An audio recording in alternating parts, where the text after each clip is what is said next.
निर्विघ्नं कुरु मे देव सर्वकार्येषु सर्वदा। भक्तिभक्त भगवन्त गुरु चतुरनाम वपुएक, इनके पद वंदन किए नाशत विघ्न अनेक। सच्चिदानंद रूपाय विश्वोत्पत्त्यादिहेतवे तापत्रय विनाशाय श्रीकृष्णाय वयं नुमः। श्रीकृष्णाय वयं नुमः। श्री भागवत भगवान की जय। श्री सद्गुरुदेव भगवान की जय। ओम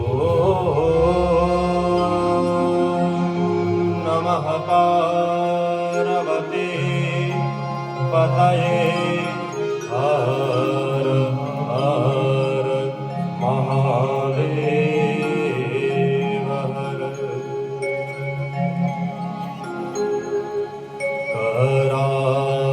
करारविन्दे नपदारविन्दं मुखारविन्दे विनिवेशयन्तं। वटस्य पत्रस्य पुटे शयानं बालं मुकुन्दं मनसा स्मरामि। श्रीकृष्ण गोविन्द हरे मुरारे, हे नाथ नारायण वासुदेव। जिह्वे पिबस्वा मृतमेत देव, गोविन्द दामोदर माधवेति। गोविन्द दामोदर माधवेति। गोविन्द दामोदर माधवेति। गोविन्द दामोदर माधवेति। हरि ओम। गोविन्द दामोदर माधवेति।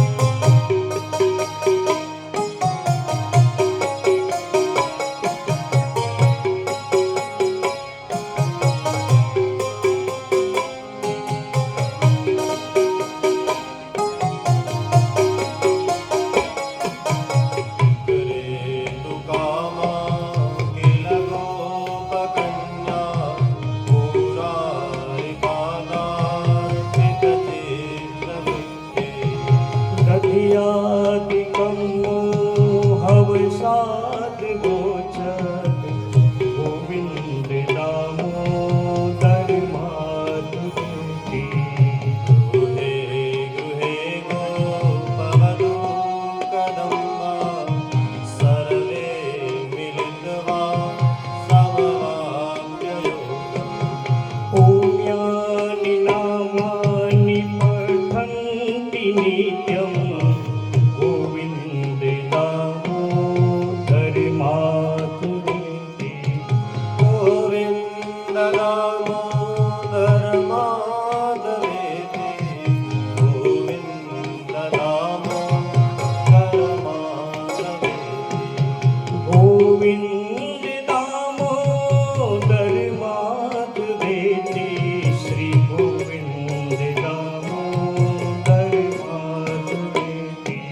રાધે.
the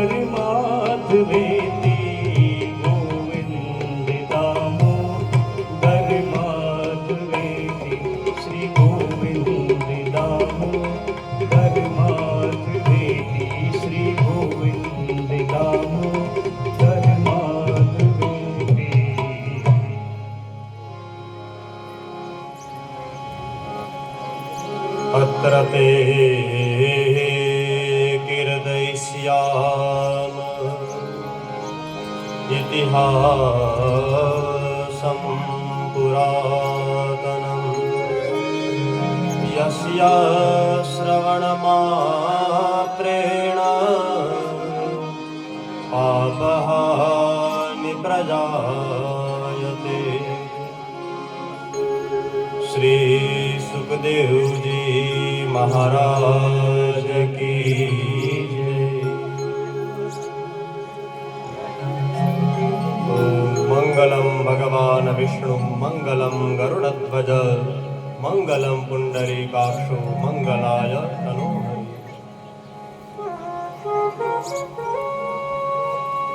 भगवानना અત્યંત કૃપામય અનુગ્રહથી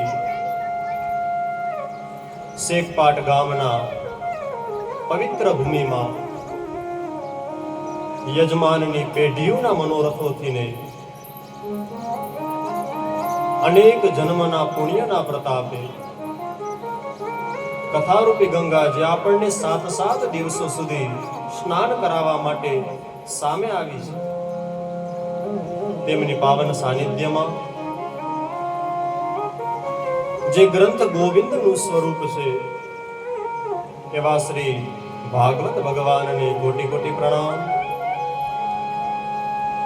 માતા પિતા સદગુરુદેવ ભગવાન, વડીલો, અન્ય સમસ્ત પૂજ્ય ચરણોના ચરણોમાં નિત્ય પ્રણામ.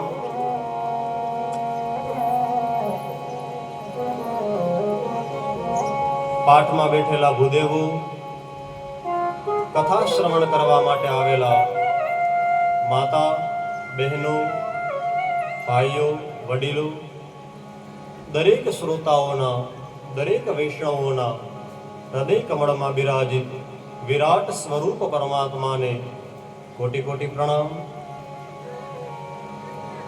આ ગામની ભૂમિ ઉપર બ્રાહ્મણોના મંત્રો દ્વારા પ્રતિષ્ઠિત કરાયેલા સમસ્ત દેવ સ્વરૂપોના ચરણોમાં નિત્ય પ્રણામ.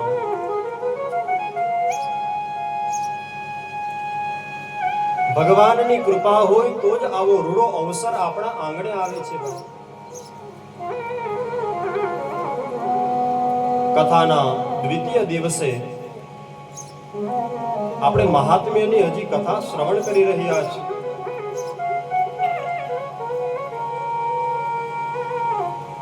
યદુકુળમાં જન્મ થયો એટલે યાદવ કહેવાણા, રઘુકુળમાં જન્મ થયો એટલે રાઘવ કહેવાણા.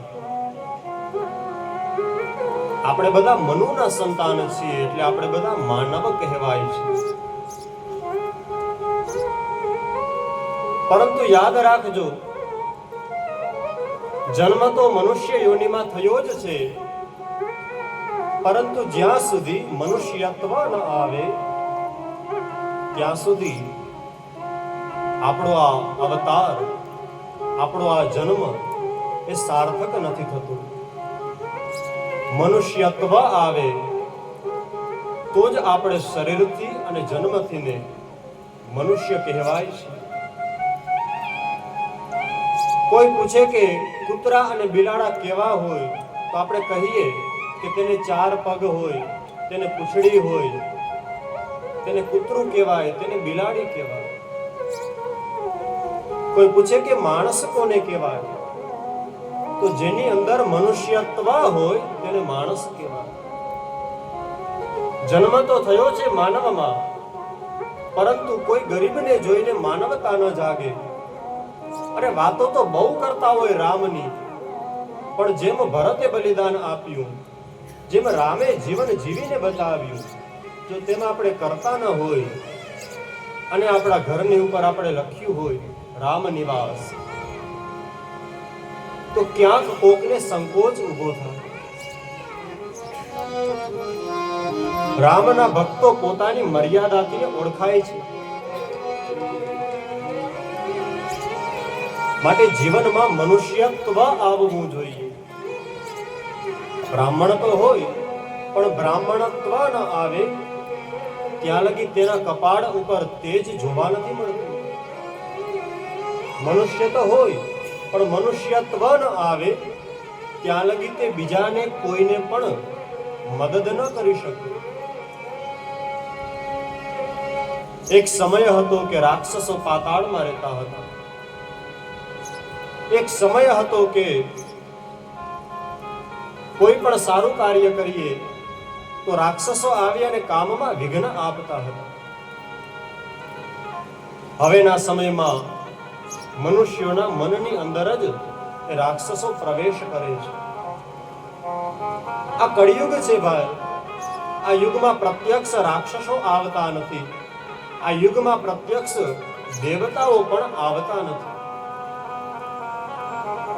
કોઈ વ્યક્તિ બહુ સારી રીતે સારું જીવન જીવતો હોય તો ક્યારેય અભિમાન ન કરવું, કારણ કે દરેકની અંદર દેવ પણ હોય છે અને દરેકની અંદર દૈત્ય પણ હોય છે. જો તે સારું કામ કરી રહ્યો છે તો તેનો દૈત્ય બેસી ગયો છે અને એની અંદર દેવ જાગૃત થયો છે. પરંતુ જો અભિમાન કરે તો દેવ પણ બેસી જાય અને દૈત્ય જાગી જાય. કોઈ ખરાબ વર્તન કરવા વાળો વ્યક્તિ છે તો બહુ તેને કોસવો નહીં, કારણ કે આજે ભલે દૈત્ય જાગ્યો છે, કાલે હૃદયમાં રામ પ્રગટ થશે અને એ દૈત્ય બેસી જશે, ફરી પાછો દેવ જાગૃત થશે. આપણે ત્યાં કહેવત છે, જાગ્યા ત્યાંથી સવાર. ગમે ત્યારે ખરાબ માણસ પણ સારો બની શકે છે.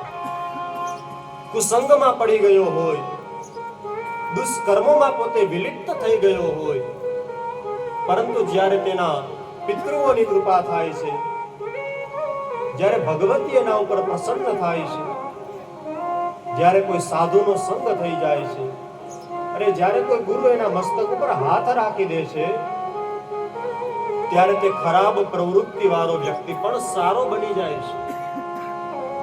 ઘણા દાખલાઓ એવા સમાજમાં હોય છે. માટે મનુષ્ય તો આપણે છીએ જ. ભગવાને આપણને મનુષ્ય બનાવ્યા છે. 4 પ્રકાર છે, જેમાં કુલ મળી 84 લાખ યોનિઓ હોય છે. આકર 4 લાખ 84 લાખ 84. આકર 4 લાખ 84. જીવ જંતુ જગ થલન બબાસી. 4 પ્રકાર છે, જેમાં કુલ મળી 84 લાખ યોનિઓ છે. સ્થળચર એટલે જમીનમાં રહેવા વાળા મનુષ્ય, પશુઓ, આ બધા સ્થળચરમાં આવે કે જે જમીન ઉપર રહી શકે છે, જે ઉડી નથી શકતા, જે જળમાં નથી રહી શકતા, તેને સ્થળચર કહેવામાં આવે. બીજું છે નભચર, એટલે કે આકાશમાં ઉડવા વાળા.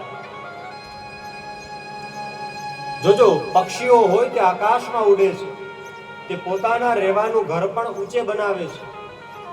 આપણા ઘરમાં કોઈ ચકલીએ માળો બનાવ્યો હોય તો તે ઉપર માળો બનાવે છે.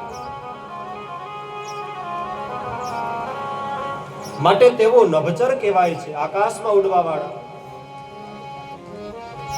પછી છે વનચર, એટલે જંગલમાં રહેવા વાળા. સિંહ હોય, દીપડા હોય, વાઘ હોય, જંગલી પ્રાણીઓ જે વનમાં રહે છે તેને વનચર કહેવામાં આવે. ચોથું છે જલચર, જળની અંદર રહેવા વાળા પ્રાણીઓ જે જળમાં રહે છે તેને જલચર કહેવામાં આવે છે. સ્થળચર એટલે જમીન ઉપર રહેવા વાળા, નભચર એટલે આકાશમાં ઉડવા વાળા, વનચર એટલે જંગલમાં રહેવા વાળા, અને જળચર એટલે જલમાં રહેવા વાળા. 4 પ્રકાર છે. આ 4 જ સ્થાનોમાં 84 લાખ યોનિઓ રહે છે ભાઈ. 4 જ સ્થાનોમાં 84 લાખ યોનિઓ રહે છે.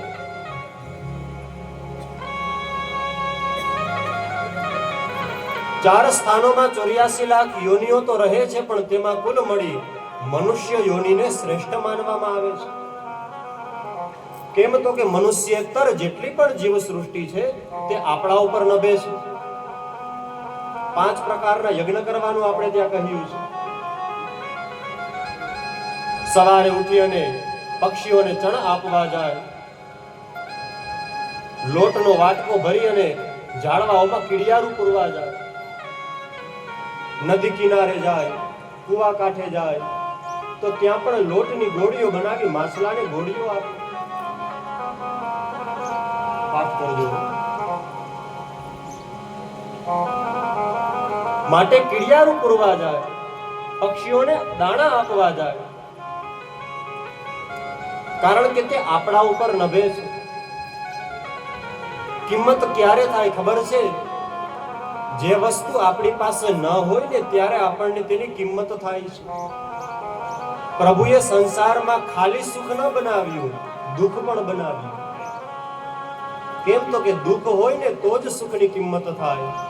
એકલું સુખ હોય તો દુઃખની કિંમત ન થાય. રાત એટલે બનાવી છે કે જો અંધકાર આવે તો અંજવાણાની કિંમત થાય. રાતના અંધારો આવે તો સવારે વહેલા ઉઠવાની આશા જાગે.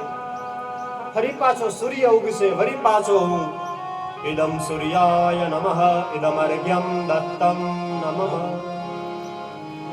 ફરી પાછો હું સૂર્યને અર્ઘ્ય આપીશ. ફરી પાછી સવાર પડે, ફરી પાછો અર્ઘ્ય પ્રદાન કરવાનું આવે. માટે આશા જાગે છે. ખાલી સુખ બનાવ્યું હોય તો સુખની કિંમત ન થાય ભાઈ. ખાલી દુઃખ બનાવ્યું હોય તો સુખની આશા જાગે નહીં. માટે સુખ પણ જરૂરી છે, દુઃખ પણ જરૂરી છે. સંસારમાં સુખની પણ જરૂર છે, દુઃખની પણ જરૂર છે. સારા માણસોની પણ જરૂર છે. અને સમાજમાં કોઈ એવા લોકો પણ હોય છે કે પરમાત્માની ઈચ્છા હોય, કે પરમાત્માની કૃપા હોય, જેના કારણે સારાની કિંમત થતી હોય છે. એટલા માટે મનુષ્ય તો આપણે બન્યા છીએ, પણ જો મનુષ્યત્વ નહીં આવે તો આપણે સારા કઈ રીતે કહેવાશું? કૂતરો અધિકાર પૂર્વક રોટલો કમાવા ન જઈ શકે. જઈ શકે? ન જઈ શકે. બિલાડી આખો દિવસ નવરી હોય પણ એ અધિકાર પૂર્વક રોટલી કમાવા માટે ન જઈ શકે. બળદ આખો દિવસ બહાર બેઠો હોય પણ અધિકાર પૂર્વક રોટલો કમાવા ન જઈ શકે. અધિકાર પૂર્વક રોટલો કમાવવો એ માત્ર મનુષ્ય કરી શકે. આપણને કર્તવ્ય બતાવ્યું છે ભગવાને કે મનુષ્યએ માત્ર પોતાના માટે નથી કમાવાનું. મનુષ્યએ માત્ર પોતાના માટે નથી કમાવાનું. મનુષ્યેતર જેટલી પણ જીવ સૃષ્ટિ છે એ મનુષ્યના આધારે નભે છે. માટે મનુષ્યએ પોતાના સિવાય બીજી પણ જીવ સૃષ્ટિને આપવાનું છે. એટલે આપણે ત્યાં કહ્યું છે કે આવકનો 10મો ભાગ ધનની શુદ્ધિ માટે કાઢવો. ચાહે આપણે ક્યારેક સત્યનારાયણ ભગવાનની કથા કરીએ, વર્ષમાં એકાદ વખત ઘરે યજ્ઞ કરીએ, ભગવાનની કૃપા થાય તો ક્યારેક રૂડો આવો પણ અવસર આવે કે ઘરે ભાગવત પધારે. ધનની શુદ્ધિ, આવકનો 10મો ભાગ ધનની શુદ્ધિ માટે કાઢવો. 100 રૂપિયા કમાતા હોય તો 10 રૂપિયા અલગ કરી દેવા. ક્યારેક ભેગા કરી અને બેનું દીકરીઓને જમાડવા. ક્યારેક આપણા ગામના બ્રાહ્મણોને જમાડવા. બ્રાહ્મણો સવારે પૂજા કરાવે ત્યારે બોલે ને, ગ્રામ દેવતાભ્યો નમઃ, સ્થાન દેવતાભ્યો નમઃ. એ ગામના દેવ છે.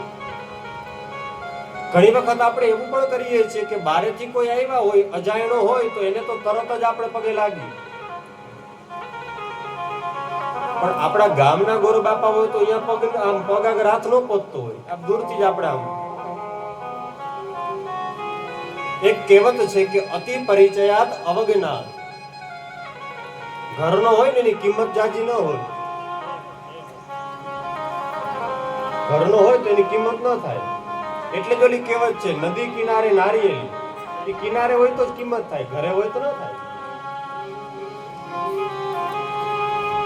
જોજો આપણે ત્યાં કોઈ સંત મહાપુરુષ પધારે તો આપણે પગે લાગીએ જ, લાગવું જ જોઈએ.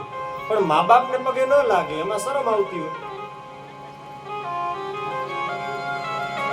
જો આમાં છે ને હું ખાલી કથા જ કરીશ એવું નથી, પણ ક્યાં તાલીઓ પડે એ તમને શીખડાવીશ. એટલે આ તાલી પાડવા જેવું હતું તો પાલો તાળી, મારે એ શીખડાવવાનું જેવું છે. શિક્ષક છે ને ભાઈ, પ્રાઇમરીનો શિક્ષક હોય ને એની શું ફરજિયાત એને ફરજ બને છે, એને બધા વિષય લેવાના હોય ને. કોલેજમાં જાય તો પ્રોફેસર એક જ વિષય લે, તો અમે તો બધા જનરલ છીએ એટલે અમારે બધા વિષય લેવાના. માટે જ્યાં તાલી પાડવાની હોય ત્યાં તાલી પાડી લેવી. ગઈકાલે આપણે સાંભળ્યું ને, તાલી પાડો તો મારા રામની રે, બીજી તાલી ન હોય જો. તાલી પાડો તો મારા રામની રે, બીજી તાળી ન હોય જો. તાળી પાડો તો મારા શ્યામની રે, બીજી કાળી ન હોય જો. તાળી પાડો તો મારા શ્યામની રે, બીજી તાળી ન હોય જો. સમરણ કરો તો રાધે શ્યામનું રે, બીજું સ્મરણ ન હોય જો. સ્મરણે કરો તો રાધે શ્યામનું રે, બીજું સ્મરણે ન હોય જો. માટે તાલી પાડવાની અને ત્યાં પાડી લેવી. 7 દી પૂરા થાય પછી યાદ આવે કેસેટમાં કે યાર આમાં તાલી પાડવાની હતી, એ નકામું છે. માટે જ્યાં રાસ રમવાનો આવે ઊભું થઈ જ જાવું. આમાં આવે છે ધન્યમ વૃંદાવનમ યેના ભક્તિર નૃત્યતિ યત્ર ચ. ભાગવતમાં આવે જ છે કે ભગવાનને સંગીત પ્રિય છે.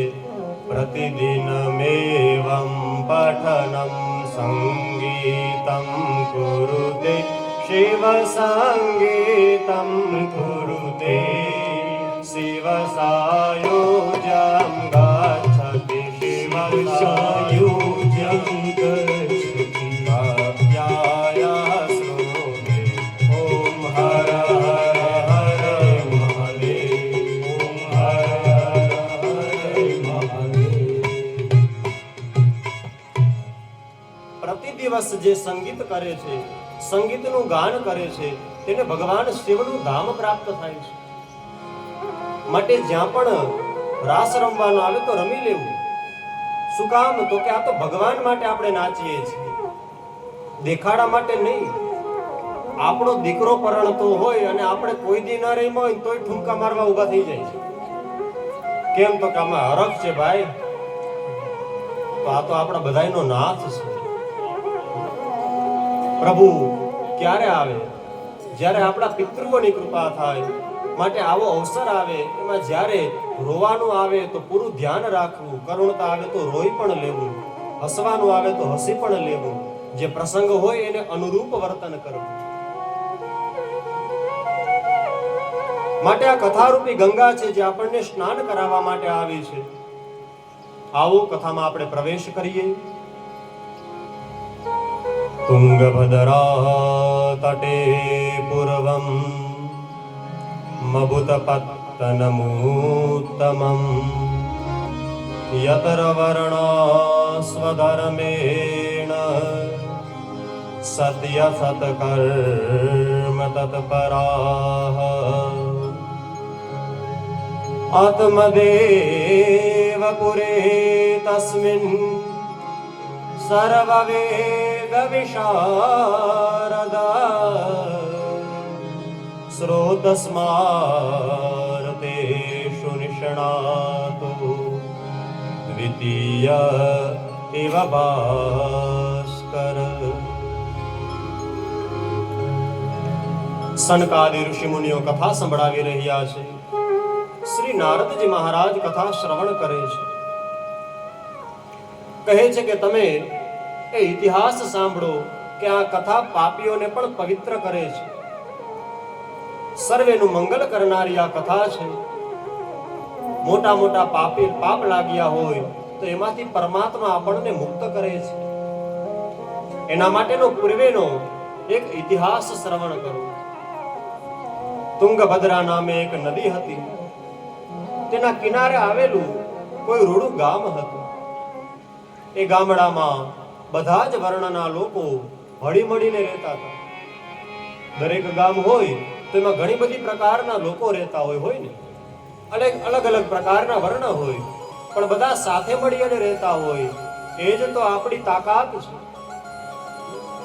તમારે કોઈ વજન ઉપાડવો છે, ટટલી આંગળીએ ઉપાડશું તો નહીં ઉપડે. એ તો કનૈયો ઉપાડી શકે, ઈ ગોવર્ધન લીલા કરી શકે, આપણે ન કરી શકાય. અંગૂઠાથી ઉપાડવા જાશો નહીં ઉપડે. એના માટે પાંચેય આંગળીઓ ભેગી કરવી પડે. માટે હું બ્રાહ્મણ, હું ક્ષત્રિય, હું વૈશ્ય, એ બધું મૂકો. વર્ણ ધર્મ છે એ વ્યવસ્થા માટે છે. શેના માટે છે? વ્યવસ્થા માટે છે. છેવટે તો આપણે બધા સનાતની છીએ. છેવટે તો આપણે બધા એક જ પિતાના સંતાન છીએ. હમણાં વાત કરીને, યદુ ના હોય તેને યાદવ કહેવાય, રઘુ ના હોય તેને રાઘવ કહેવાય, તો મનુના સંતાન હોય તેને માનવ કહેવાય. આપણે બધા એક જ છીએ. માટે બધાએ એક થઈને રહેવું. આ ગામડામાં બધા લોકો એક થઈને રહેતા હતા. કોઈ પણ સારો પ્રસંગ હોય તો ખબર ન પડવા દે, બધા જ લોકો આવી જાય અને પ્રસંગને દીપાવી દે. ગયા વર્ષે ચૈત્ર માસમાં જ અમારે કથા હતી. જે બહેને કથા કરી હતી તેનો એકનો એક જુવાન દીકરો દેવ થઈ ગયો હતો. એના પતિ દેવ પણ સ્વધામ પ્રભુના ધામમાં ચાલ્યા ગયા હતા. માટે બેન ચિંતા કરતા હતા કે શાસ્ત્રીજી આપણા કેવી રીતે થશે, કેવી રીતે કરશું. અને અમારે જે વિસ્તારમાં કથા હતી ત્યાં ફરતે ઘણા બધા લોકોના મકાન હતા, પરંતુ બધા અલગ અલગ જ્ઞાતિના લોકો.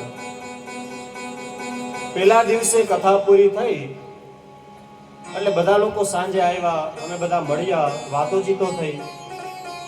એટલે મને એમ કે આ બધા મહેમાનો હશે અથવા તો કુટુંબના લોકો હશે. ત્યારે ખબર પડી, કોઈ તો કહે કે અમે પટેલ છીએ, કોઈ કહે અમે ક્ષત્રિય છીએ, કોઈ કહે અમે બ્રાહ્મણ છીએ, કોઈ કહે અમે સતવારા છીએ, કોઈ કહે અમે વણિક છીએ. પણ બધા પરિવારની જેમ કામ કરતા હતા. કેમ તો કે આ ભાગવત કથા કોઈ એક માટે નથી. જેને એમ થાય કે આ મારો બાપ છે, જેને એમ થાય કે આ મારા માટે છે, એ બધા જ લોકોએ આવીને અહીંયા બેસવું. બધાએ સાથે મળીને કાર્યને દીપાવી દીધું. ખબર ન પડે રસોડામાં શું હાલત છે, એ પણ ખબર ન હોય કે આજે ફૂલનો હાર કોણ લઈ આવ્યું છે. બધા સાથે મળીને કામ કરે. તો આ ગામમાં પણ બધા સાથે મળીને રહેતા હતા. એમાં એક આત્મદેવ નામના વિદ્વાન બ્રાહ્મણ રહેતા હતા. શ્રોતસ્માર્ત કર્મેષુ નિષ્ણાતો દ્વિતીય ઇવ ભાસ્કરઃ. એ વેદ અને પુરાણોને જાણનારા હતા, શાસ્ત્રોની કથાને જાણતા હતા, વેદના નિયમોને જાણતા હતા, વિધિ વિધાનમાં પારંગત બ્રાહ્મણ હતા.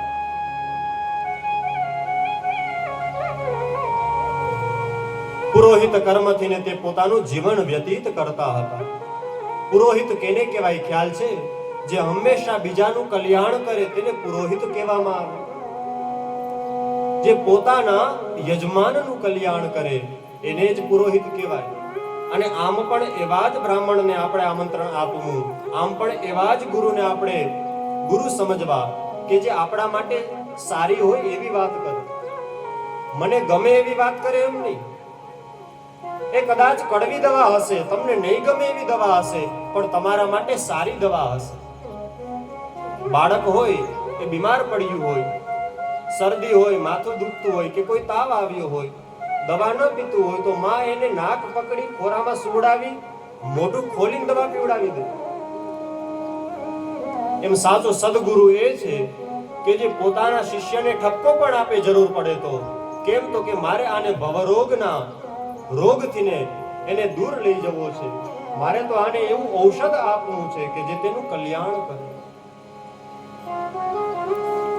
એટલા માટે એ પુરોહિત કર્મથી જીવન વ્યતીત કરતા હતા.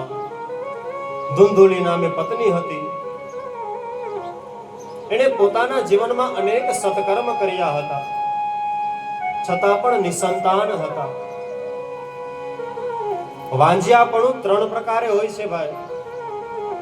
વાંજિયાપણું 3 પ્રકારે હોય.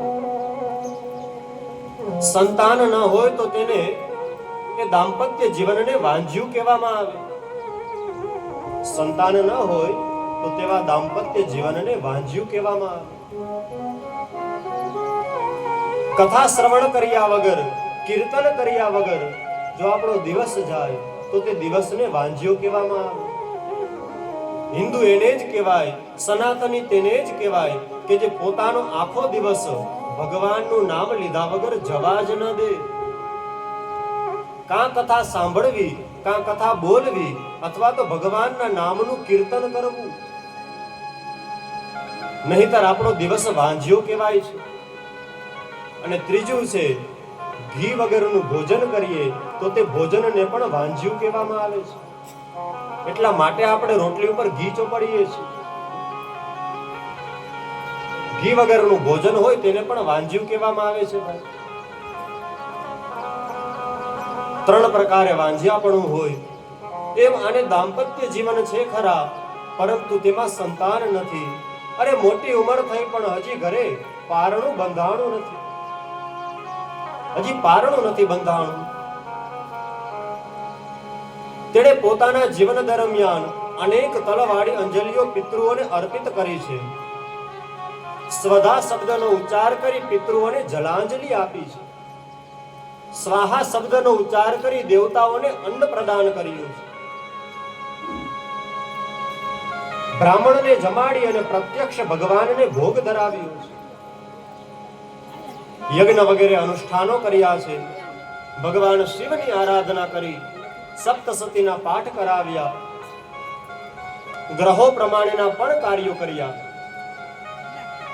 પણ હજી તેના ભાગ્યમાં સંતાનનું સુખ પ્રગટ નથી થયું.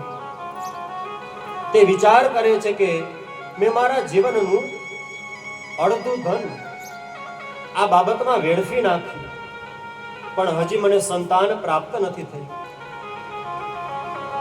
એક સમયે પોતે દુઃખી થાય છે. ઘર છોડી અને પોતે જંગલમાં જાય છે. બપોરનો સમય હતો. હવે તરસના કારણે કંઠ સુકાવા લાગ્યું. કોઈ તળાવ નજરે પડ્યું છે. ત્યાં તળાવના કિનારે પોતે આવ્યો. જલપાન કરી અને થોડી વાર બેઠો. દુઃખી મનથી ને વિચાર કરે છે કે હવે શું થશે. ત્યાં તો કોઈ સંન્યાસી આવે છે. એ સંન્યાસી મહાત્મા આવ્યા છે. બપોરના સમયે જલપાન કર્યું. જેવી આ બ્રાહ્મણની નજર પડી કે હવે આ યતિ સંન્યાસીએ જલપાન કરી લીધું છે, તો પછી તેઓ તેની પાસે ગયા. તેની પાસે જાય છે. ચરણમાં માથું નમાવી અને પોતે રોવા લાગ્યો. કથમ રોદિષિ વિપ્રત્વમ. હે વિપ્ર, તમે કેમ રૂવો છો? તમે શા કારણથી ને પીડિત છો? મને તમારું દુઃખ તો જણાવો. કથમ રોદિષિ વિપ્રત્વમ કાતે બલીયસી. મને જણાવો. ત્યારે તે બ્રાહ્મણ કહે છે કે હે મહારાજ, મારા અભાગ્યના દુઃખને તમે સમજો. આવડી મોટી ઉંમર થઈ ગઈ, હું 60 વર્ષનો થઈ ગયો,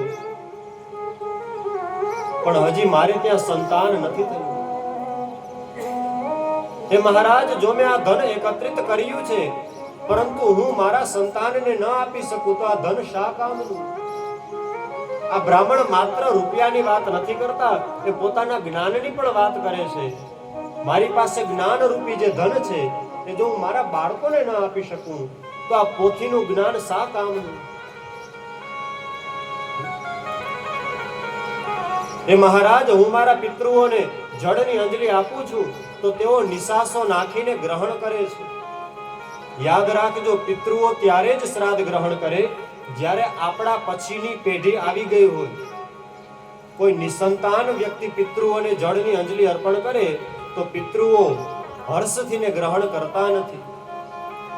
કારણ કે પિતૃઓ એ ચિંતા કરે છે કે તારા પછી અમને કોણ આપશે? અરે તું તો અમને આપી રહ્યો છે, પણ જ્યારે તું પિતૃ બની અને આવીશ ત્યારે તને કોણ આપશે?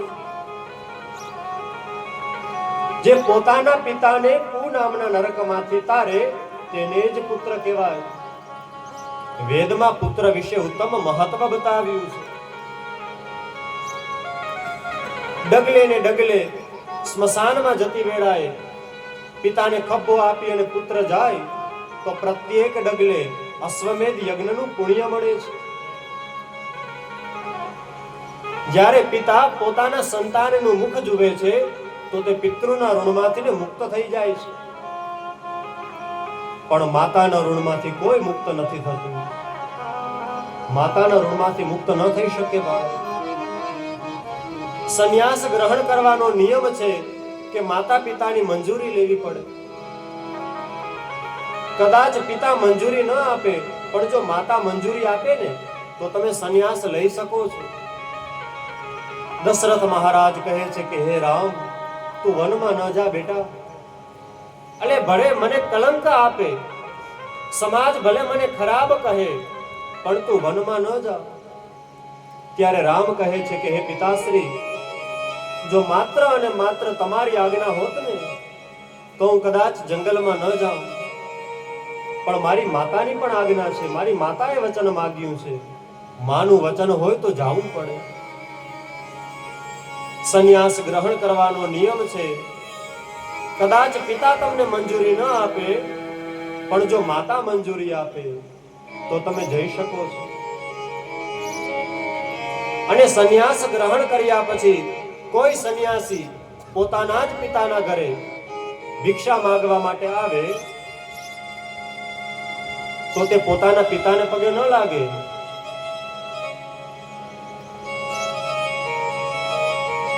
પિતા એને પગે લાગે. કેમ? તો કે હવે તે સંન્યાસી બની ગયો છે. એ એના પિતાને પગે ન લાગે, પિતા એને પગે લાગે છે. કેમ? તો કે હવે અમારો દીકરો નથી. જ્યારથી એને દંડ ધારણ કર્યો ત્યારથી તે નારાયણ બની ગયો. દંડી સંન્યાસી હોય. માટે કદાચ કોઈ બ્રાહ્મણ આપણને પસંદ ન હોય, કોઈ સંન્યાસી આપણને પસંદ ન હોય તો તેને ન બોલાવો, પણ અપમાન ન કરો. કારણ કે બ્રાહ્મણનું અપમાન કરે, સંતનું અપમાન કરે તો કોઈ દેવતાની પણ તાકાત નથી કે તમને બચાવી શકે. કોઈ દેવતાની તાકાત નથી. ઘણી જગ્યાએ એમ કહે કે અમારાથી ભૂલમાં અપમાન થઈ ગયું છે. જો ભૂલમાં થઈ જાય તો તમે તેની માફી માંગી લો. બ્રાહ્મણ દયાળુ બહુ હોય, યાદ રાખજો. એને ક્રોધ જલ્દી આવી જાય, પણ એને દયા પણ સૌથી જલ્દી આવે. બ્રાહ્મણ ક્રોધી જ હોય, ક્રોધી ન હોય તો તેને બ્રાહ્મણ ન કહેવાય, પણ જો તે દયાળુ ન હોય ને તો પણ તેને બ્રાહ્મણ ન કહેવાય. માટે બ્રાહ્મણ દયાળુ પણ હોય છે.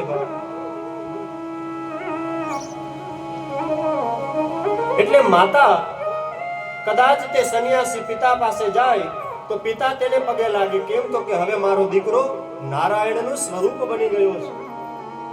પણ જો તે માતા એને ભિક્ષા આપવા માટે ઘરની ડેલી ખોલી બહાર આવે તો માતાને તો પગે જ લાગવું પડે.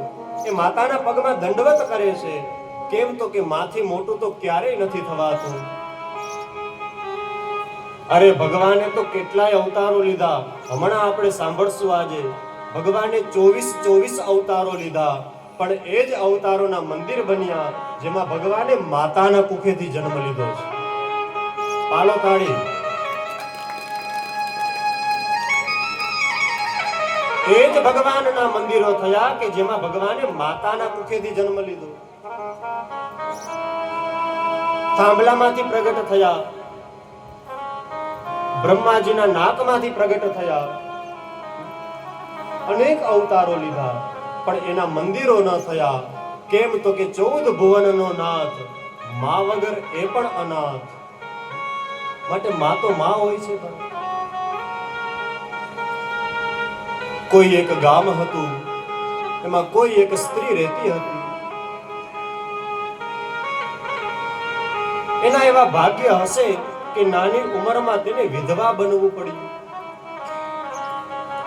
તેનો ચાંદલો ભૂસાઈ ગયો. નાનકડું બાળક છે 3-4 વર્ષનું. રહેવા માટે મકાન નથી, સુવા માટે જમીન છે. જ્યાં જમીન મળે ત્યાં જ સૂઈ જવાનું. હવે તે સ્ત્રી જ્યાં ભોજન મળે ત્યાં ભોજન કરી લે છે, જ્યાં પાણી મળે ત્યાં પાણી પી લે છે. કેમ તો કે મારે મારા બાળકને રાખવાનો છે.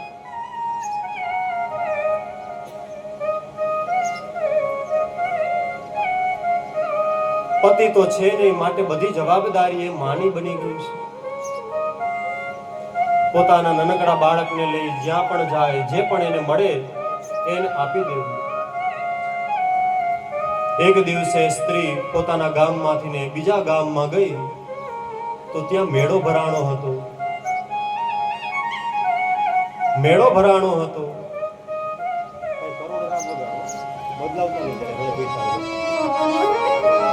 કહે છે કે તે સ્ત્રી બીજા ગામમાં ગઈ. એ બીજા ગામમાં ગઈ છે આજે પોતાના દીકરાને લઈ મેળો બતાવવા માટે. થયું કે હું મારા દીકરાને કઈ લઈ તો નથી દેતી, લાવને મેળામાં તો લઈ જાઉં. માટે તે પોતાના સંતાનને લઈ, પોતાના કલેજાને લઈ મેળામાં ગઈ છે. જેવી તે બાળકને લઈ મેળામાં આવી, બાળકે એક રમકડા ઉપર હાથ રાખ્યો. માં, મારે આ રમકડું જોઈશે. એ સ્ત્રીની આંખમાંથી આંસુની ધારા વહેવા લાગી. હે ભગવાન, તે મને બાળક તો આપ્યું, પણ રમકડું લઈ દેવાના 5 રૂપિયા મારી પાસે નથી. મારી પાસે રમકડું લઈ દેવાના 5 રૂપિયા નથી. બરોબર આ દ્રશ્ય સામે કોઈ કારમાં બેઠેલો અતિ ધનવાન જોતો હતો. તેને વિચાર આવ્યો કે લાવો જાઉં, આ બાળકને હું હાથમાં લઈ લઉં. અરે 550 રૂપિયાનું રમકડું લઈ દઉં, પણ ભગવાને મને બાળક નથી આપ્યું. હે દેવ, તારી કેવી પરીક્ષા છે, તે મને બાળક નથી આપ્યું. એ ધનવાનને વિચાર તો આવ્યો. ફરી વિચાર્યું કે આ સમય એવો છે, અજાણ્યા પાસે જાઉં અને કદાચ કોઈ એવી સમસ્યા આવે. કારમાં બેઠો રહ્યો. થોડી વાર પછી વાવાઝોડા જેવો પવન ફૂંકાણો છે. ભયંકર વાવાઝોડું આવ્યું. માં અને દીકરો અલગ પડી ગયા. માં પણ ક્યાંક બીજે વહી ગઈ છે, દીકરો પણ ક્યાંક બીજે વયો ગયો છે. હવે આ દીકરો 4 પગે માંડ માંડ ચાલતા ચાલતા એ કાર પાસે આવ્યો કે જે કારમાં ધનવાન માણસ રહેતો હતો. પેલા ધનવાન વ્યક્તિને વિચાર આવ્યો. તરત જ પોતે દરવાજો ખોલી અને એ છોકરાને કાંખમાં લે છે. 3-4 વર્ષનું નાનકડું બાળક છે કે જેને કાંઈ બોલતા પણ નથી આવડતું. એ બાળકને તેડી અને કહે છે, બેટા બોલ, તારે કયું રમકડું લેવું છે? ખાલી હાથ રાખ, તને રમકડું લઈ દઉં. અરે તું બોલ, તારે કયું રમકડું લેવું છે? બોલતા પણ નથી આવડતું. એ બાળક જેવી તેવી રીતે કાલી ગેલી ભાષામાં કહે છે, મારે રમકડું નથી જોતું, મારે મારી માં જોઈ છે. માં હશે તો રમકડું મળશે, પણ રમકડું હશે તો માં નહીં આવે. માટે તમારા ઘરમાં તમારી માં બેઠી હોય તો એને કરસ્યો ભરી અને પાણી પાવો, એને સારી રસોઈ બનાવી અને જમાડો. આપણે લગ્નમાં સારા કપડાં લઈએ છીએ તો મા બાપને પણ પેલા લઈ દો. આપણે બધા એવી છેલ્લી પેઢી છીએ કે જેના માતા પિતાના ફેસબુકમાં અકાઉન્ટ નથી, જેને પિઝાની ખબર નથી, જેને આ ઓલા બજારમાં જાય તો ઓલા એમ્યુઝમેન્ટ પાર્ક ને વગેરે વગેરે પાર્કની ખબર નથી, જે મંદિરના ચોરે જે હજી પણ કીર્તન કરે છે, જે હજી પણ માથે દરણું લે અને દળવા માટે જાય છે. જૂની પરંપરા સાચવી રાખી છે એવી આ છેલ્લી પેઢી છે. આપણા મા બાપને કાંઈ નથી જોતું વાલા, ખાલી એને એટલું જ જોઈ છે કે મારો દીકરો મારી પાસે આવી બે સારી વાત કરે. સમય કાઢી અને તેની પાસે બેસો, અડધી કલાક એની પાસે બેસી સારી વાત કરો, એનો અનુભવ લ્યો. એને પૂછો કે બાપા તમારી બહુ સરખી રસોઈ તો બનાવે છે, તમારે કઈ નવું જમવું છે, આજે કઈ તમારું મન છે તો ચાલો તમને હું હનુમાનજીના મંદિરે લઈ જાઉં.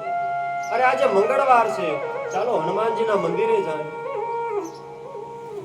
બા તમારે કથામાં જાવું છે, તમે ચાલી નથી શકતા, કાંઈ વાંધો નહીં, હું કારખાને અડધી કલાક મોડો જઈશ, ચાલો તમને હું કથા સ્થળે મૂકી જાઉં.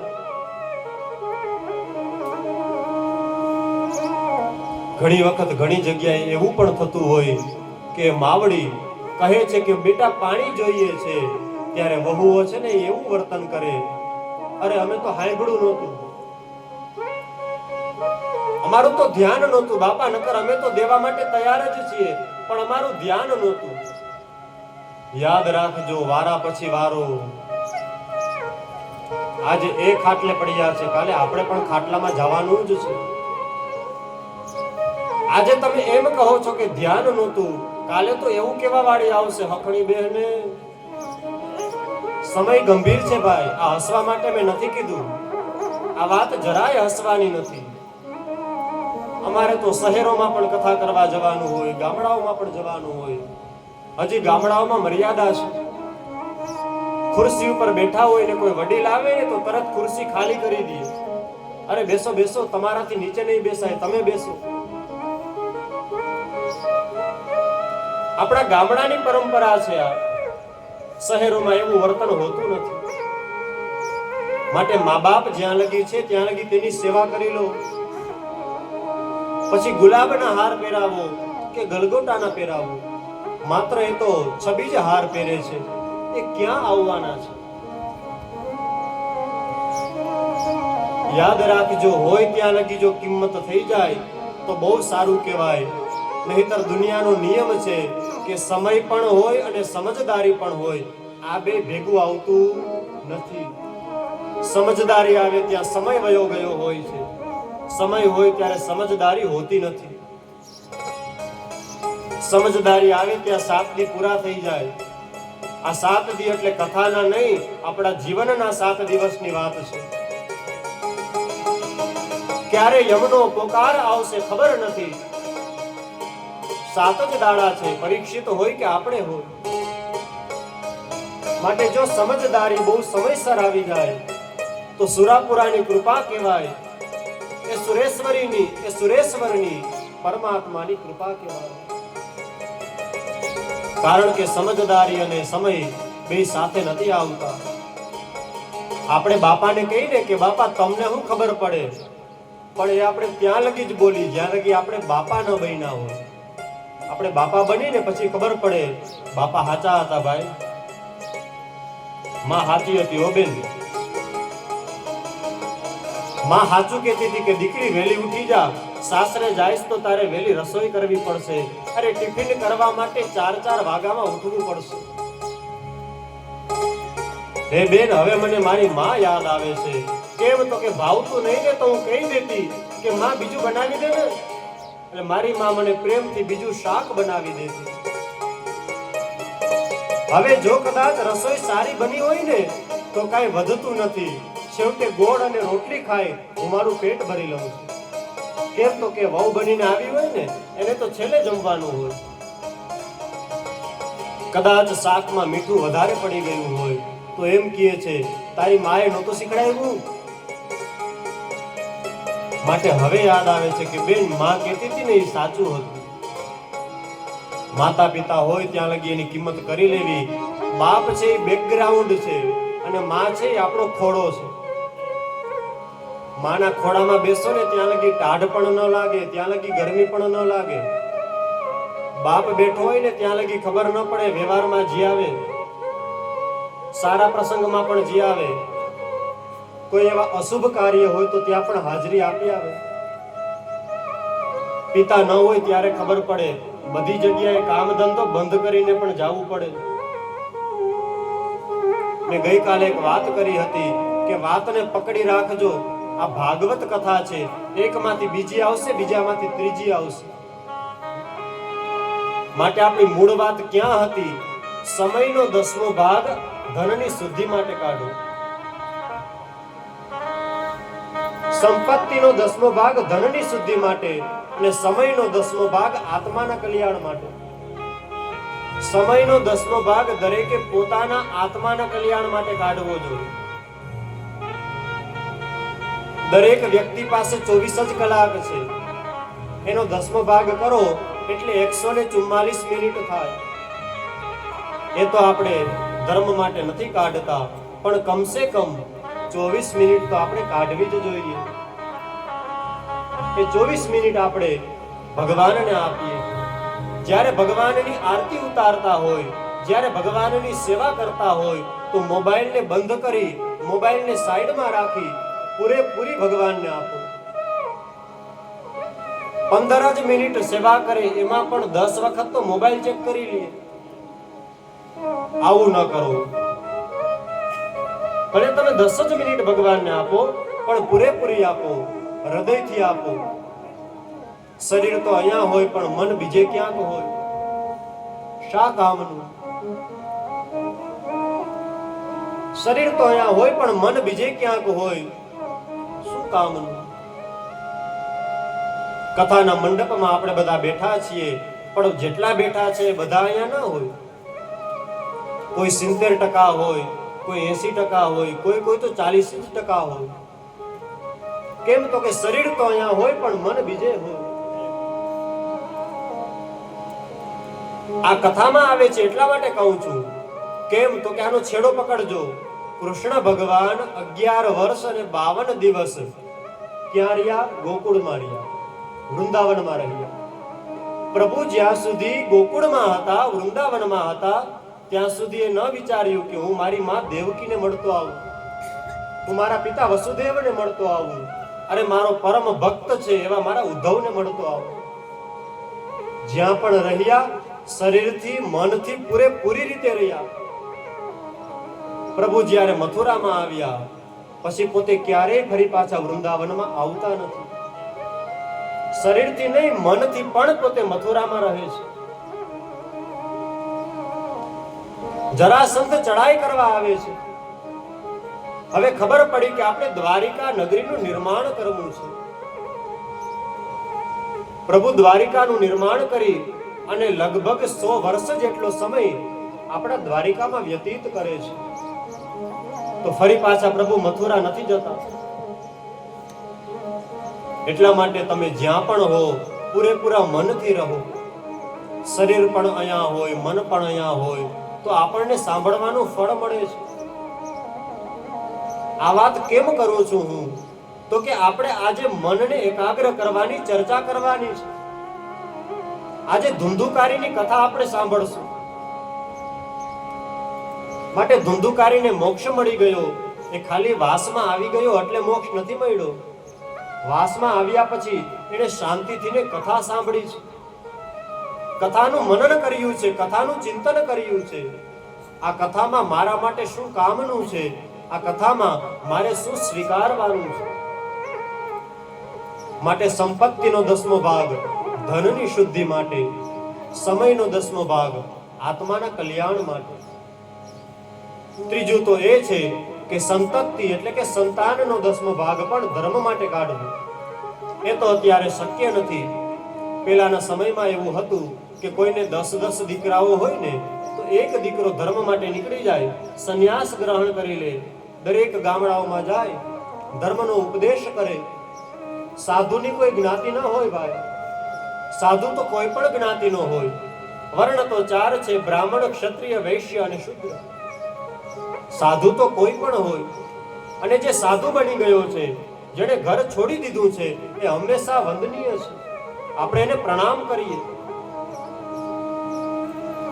માટે જેને 10 દીકરાઓ હોય એમાંનો એક દીકરો અલખ નિરંજન કરી ઘર છોડી નીકળી જાય છે. શા માટે? ધર્મ માટે. અત્યારે એ શક્ય નથી. કદાચ રૂપિયા ન હોય તો આપણે એમાંથી પૈસાનો ભાગ શુદ્ધ કરવા માટે ન કાઢી શકીએ. પણ સમય તો છે ને ભાઈ. સમય તો બધા માટે એક જ સરખો છે. તો સમયનો 10મો ભાગ કલ્યાણ માટે કાઢી લ્યો. માટે સંપત્તિનો 10મો ભાગ સંપત્તિની શુદ્ધિ માટે, સમયનો 10મો ભાગ આત્માના કલ્યાણ માટે અને સંતાનનો 10મો ભાગ આપણા વંશની પરંપરાને સાચવવા માટે, આપણા વંશને પવિત્ર બનાવવા માટે. આ સંન્યાસી પાસે આવી અને આ બ્રાહ્મણ માથું નમાવે છે. હે બાપ, મારે સંતાન જોઈએ છે. અરે હું તો એટલો અભાગ્યો છું, મારી ગાયને વાછરડું આવતું નથી, મારા ઝાડવામાં ફળ પાકતું નથી.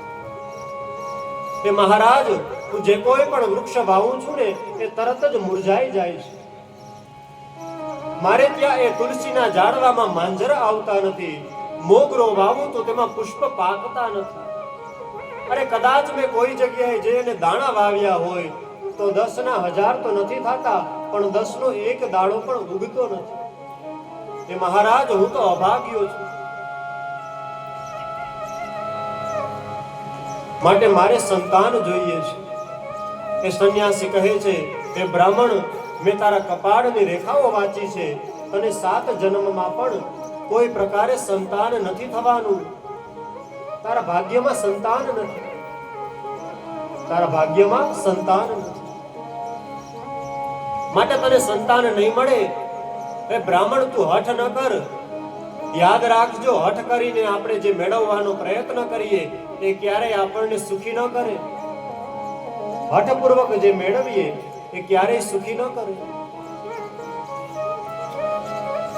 કોઈની ઈચ્છા હોય જ નહીં અને આપણે ફરજિયાત એને જમાડીએ તો તે જમે ખરા, પણ તેનું મન ન હોય. માટે જ્યાં મન ન હોય ત્યાં એને કોઈ પ્રકારે ફળ મળતું નથી. આ સંન્યાસી મહારાજ કહે છે કે હે બ્રાહ્મણ દેવતા, તમારા ભાગ્યમાં સંતાન નથી તો શા માટે હઠ કરો છો? સગર રાજાએ સંતાન મેળવીને પણ દુઃખ ભોગવ્યું હતું. પૂર્વેના કાળમાં આવા ઇતિહાસો છે. માટે હે બ્રાહ્મણ, તમે હઠ ન કરો. ત્યારે તે બ્રાહ્મણ કહે છે કે મારે તો હવે વિવેક રહ્યો નથી, મને આવું કઈ હવે સમજાતું નથી. તમે ગમે તે કરો, મને સંતાન આપો. તેનો હઠ હતો એટલે સંન્યાસી વિચાર કરે છે, આના ભાગ્યમાં સંતાન છે તો નહીં, પરંતુ હું ગમે તે કરી અને આને સંતાન આપું. માટે તે સંન્યાસી મહારાજ પોતાના તપોબળને એકત્રિત કરી પોતાના તપ રૂપી ફળને ભેગું કર્યું. પછી તે ફળ આપે છે, કહે છે કે લે બ્રાહ્મણ, આ ફળ લેતો જા, તારી પત્નીને ખવડાવજે, તારી પત્નીને આ ફળ ખવડાવજે. 1 વર્ષ સુધી એને નિયમોનું પાલન કરાવજે. જા, હું તને વરદાન આપું છું કે જો આ ફળ તે ખાશે તો તેને ત્યાં સંસ્કારી પુત્ર ઉત્પન્ન થશે, ધાર્મિક સંતાન પેદા થશે. પરંતુ નિયમનું પાલન કરવું પડે ભાઈ. આ વાત આવી એટલે બીજી પણ વાત મને યાદ આવી. આપણે ત્યાં એવો એક નિયમ છે, શાસ્ત્રોમાં પણ લખેલું છે, બહેનોને જે માસિક ધર્મની પ્રાપ્તિ થતી હોય તેના સૂતકના નિયમનું જો પાલન કરવામાં આવે તો તેને ત્યાં ધાર્મિક દીકરો ઉત્પન્ન થાય છે. જો તે નિયમોનું પાલન કરે છે તો તેને ત્યાં ધાર્મિક દીકરો ઉત્પન્ન થાય છે. અને જો તે બહેનો આ નિયમોનું પાલન કરતા નથી તો સંસ્કારી છોકરાઓ જન્મ લેવાનું બંધ કરી દે છે. માટે પેલા 3 દિવસ સુધી કોઈનો પણ સ્પર્શ ન કરવો. ચોથા દિવસે સ્નાન કરી પવિત્ર બની અને રસોઈ બનાવવાનો અધિકાર મળે છે. 7મા દિવસે પવિત્ર થઈ સ્નાન કર્યા બાદ જ ભગવાનની સેવા કરી શકાય, ભગવાનની પૂજા કરી શકાય. આ શાસ્ત્રના નિયમ પ્રમાણે તમને કહું છું. ગરુડ પુરાણમાં પણ આ વર્ણન છે, શ્રીમદ ભાગવતમાં પણ આ વર્ણન છે. યાદ રાખજો, રસ્તામાં જાતા હોય તો એમાં પણ નિયમ હોય છે. વાહન ચલાવવું હોય તો ડાબી બાજુએ ચલાવો, હાલીને જવું હોય તો જમણા હાથ બાજુ જાઓ.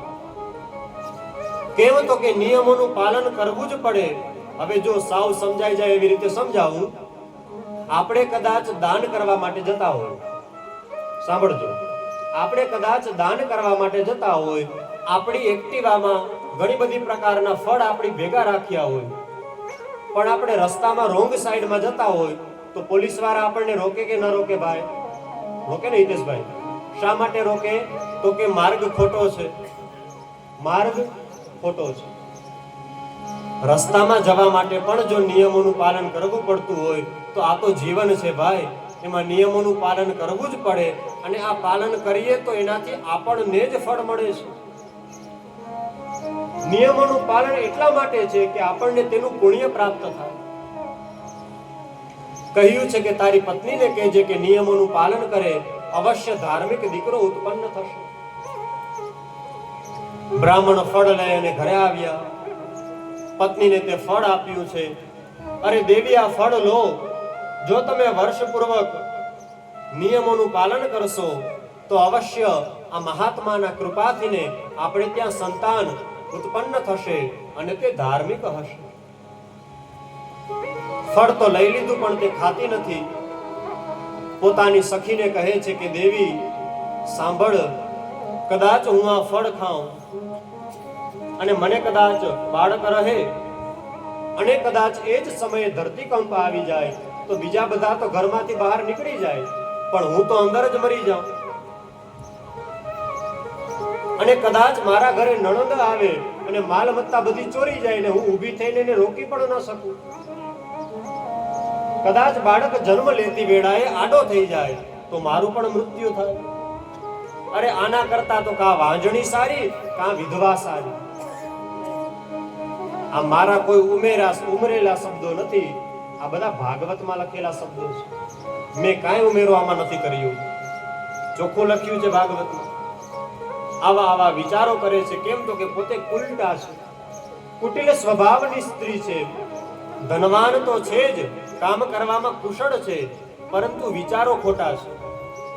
યાદ રાખજો, આપણે ગમે તેટલા સારા હશું, પરંતુ આપણા વિચાર ખોટા હશે તો આપણું ચરિત્ર ખોટું બનશે, અને આપણું ચરિત્ર જો ખોટું બનશે તો આપણું સર્વસ્વ વિનાશ પામશે. ચરિત્રને ઊભું કરવા માટે જિંદગીની કમાણી જોઈએ. આખું જીવન વયું જાય છે અને નામના ગુમાવવા માટે સેકન્ડ થાય છે. માટે અતિ ભલો ન બોલનો, અતિ ભલો ન ચૂપ રહેનો. વધારે બોલવું પણ સારું નથી, વધારે ચૂપ રહેવું પણ સારું નથી. સમય જોઈ અને બોલવું પડે, સમય જોઈ અને બેસવું પડે. ક્યાં બેસવું, ક્યાં ન બેસવું, ક્યાં બોલવું, ક્યાં ન બોલવું. અરે કોની સાથે બેસવું એ પણ જરૂરી છે ભાઈ. ગમે ત્યાં બેસાય નહીં, ગમે ત્યાં જમાય નહીં. નિયમો બતાવ્યા છે ભાઈ. બગડેલી કેરીને સારી કેરીની બાજુમાં રાખો તો સારાના કારણે બગડેલી સુધરી જાય એવો હજી એક દાખલો થયો નથી. એ કેરી ફેંકી દેવી પડે, ભલે પછી મોઢામાં પાણી આવી જાય, એનો રસ ન થાય ભાઈ. પણ સારી કેરીને તમે બગડેલીની બાજુમાં રાખો તો સારી પણ બગડી જ જાય, બગડી જાય ને. માટે કોની પાસે બેસવું એ જરૂરી છે ભાઈ. ગમે ત્યાં ન બેસાય. આ સ્ત્રી તો છે સંસ્કારી, પરંતુ તે એવા સાથે ઉઠબેઠ કરે છે, એવાની સાંગમાં રહે છે, જેના કારણે વિચાર બગડી ગયા છે, વિચારો ખરાબ થઈ ગયા છે. કહે છે કે અરે હું તો આવું કાંઈ નહીં કરું, મારે આ ફળ નથી ખાવું. આવી વિચાર ધારણા ચાલુ હતી તેવામાં તેની બહેન આવી. બહેનને બધી વાત કરી છે. કહે છે કે હું મારી સખીને આ બધું કહેતી હતી. બહેને કહ્યું કે આમાં ચિંતા ન કર, મારે ગર્ભ રહ્યો છે. તું એક કામ કરજે, મારા પતિને તું ધન આપી દેજે, મારા પતિ તને બાળક આપી દેશે. અત્યારે તું તારા પતિને એવું કહી દેજે કે મેં ફળ ખાઈ લીધું છે, મને ગર્ભ રહ્યો છે. તો કે ભલે આપણે એમ કરશું. હવે આ ફળનું કરું શું? તો કે આપણે પરીક્ષા તો કરીએ કે ઓલા મહારાજે જે ફળ આપ્યું હતું એમાં તાકાત શું છે. તું ગાયને ખવડાવી દે. ગાય માતાને ફળ આપી દીધું. દાને દાને પે લિખા હે ખાને વાલે કા નામ. આ ફળ નહોતું, આ સામાન્ય કોઈ ફળ કે કેરી નહોતી, આ તો એક સંતની તપસ્યાનું ફળ હતું, એ પ્રસાદ હતો. પ્રસાદ ગમે તેને ન મળે હો ભાઈ. એમાં લોભી પણ ન બનાય. એક જગ્યાએ સમૂહમાં સત્યનારાયણની કથા હતી. તો એક ભાઈ લોભી હતો પ્રસાદનો. શીરો ખાવો ગમે ખવાય, પણ મર્યાદા હોય થોડી, માપમાં લે તો સારું લાગે. તો હાથમાં ઓલો શીરો આપ્યો એટલે ભાઈ શીરો લીધો. શીરો તો લીધો, પણ વળી પાછો જોઈ છે એટલે એ હાથ પાછળ જવા દીધો, બીજો હાથ આમ આગળ કર્યો. બીજો હાથ આગળ કર્યો ને તો ત્યાં શીરો થઈ ગયો પૂરો. શીરો દેતા હતા અને હજારો માણસો આવ્યા હોય, સમૂહમાં કથા હોય તો એ તો ભાઈ પૂરો થઈ જાય. એટલે એ પૂરો થઈ ગયો તો કે વાંધો નહીં, પાછલા હાથમાં હશે ને કે પાછળ વળીને જોયું તો કૂતરો શીરો ખાઈ ગયો. એટલે લોભી બનવું આ સામાન્ય કોઈ ફળ નહોતું, આ તો સંતની તાકાતનો પ્રસાદ હતો. ગાયને ખવડાવ્યું છે. હવે તો ભવિષ્ય જ કહેશે કે ફળમાં શું તાકાત હતી. સમય વ્યતીત થયો. પતિને કહે છે કે હું ગર્ભવતી થઈ ગઈ છું. પતિ તો ભગવાનનું નામ લે છે કે હે નાથ, તે કૃપા કરી છે, બસ હવે જલ્દીથી બાળકનો જન્મ થાય. સમય જતા આ ધુંધુલીની બહેને એક બાળકને જન્મ આપ્યો. તરત જ પોતે કોઈને ખબર ન પડે એવી રીતે તેની બહેન પાસે આવી ધુંધુલીને બાળક આપી દીધો. ધુંધુલીએ તેના પતિને પૈસા આપી દીધા અને તરત જ જાણ કરી છે, અરે ઓ આત્મદેવ સાંભળો, આપણે ત્યાં તો બાળકનો જન્મ થયો છે. આપણે ત્યાં તો બાળકનો જન્મ થયો છે. તરત જ બધા રાજી થઈ ગયા કે ઓહો હો, શું ભગવાનની કૃપા થઈ છે. મોટી ઉંમરે આત્મદેવને ત્યાં બાળકનો જન્મ થયો છે. સમય વ્યતીત થયો. વાજા વગડાવ્યા, સ્વસ્તિ વાચન કરવામાં આવ્યું, પુણ્યાહ વાચન થયું, ગાયોના દાન થયા. પરંતુ જોવા જેવી વાત એ છે કે નામ આત્મદેવે ન પાડ્યું.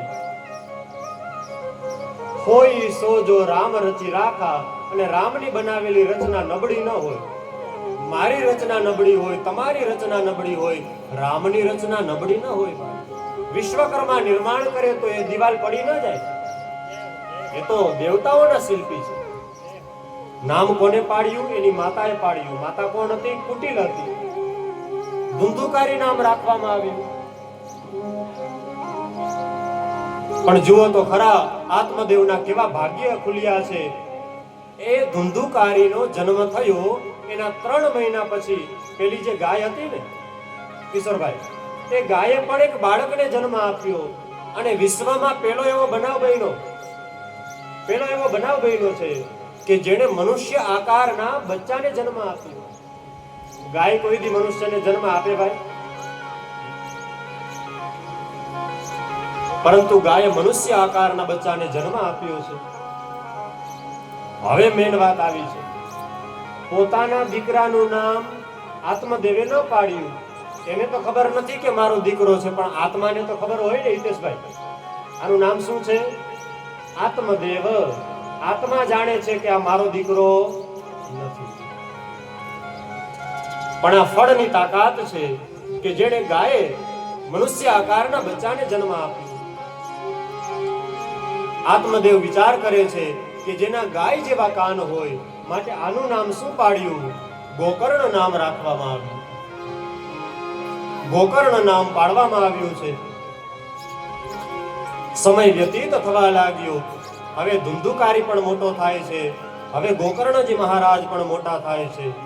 પણ તેની પહેલા કથાના ક્રમને આપણે આગળ વધારીએ એ પહેલા થોડી વાર માટે આપણે ગોવિંદના નામનું ગુણગાન કરીશું. આ ભગવતી અંબા, જેને કોઈ ચામુંડા કહીને બોલાવે, જેને કોઈ મહિષાસુર મર્દિની કહીને બોલાવે, જેને કોઈ આશાપુરા કહીને બોલાવે,